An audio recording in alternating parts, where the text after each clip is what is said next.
Good morning, my beautiful friends. Today we are making amazing breakfast. Watch till the end. Alright, cut some broccoli.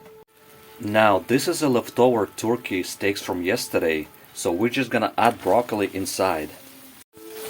It's going to be delicious with all these oils and flavor. Mix it up. Cut the steaks in a little smaller pieces. Now make room for 4 eggs.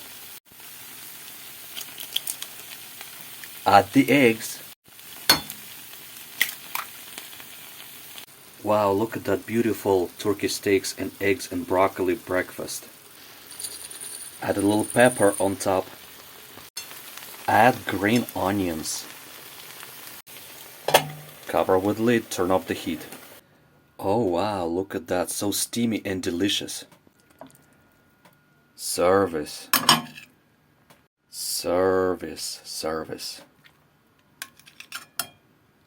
Wow, look at this amazing turkey steaks, broccoli and eggs breakfast.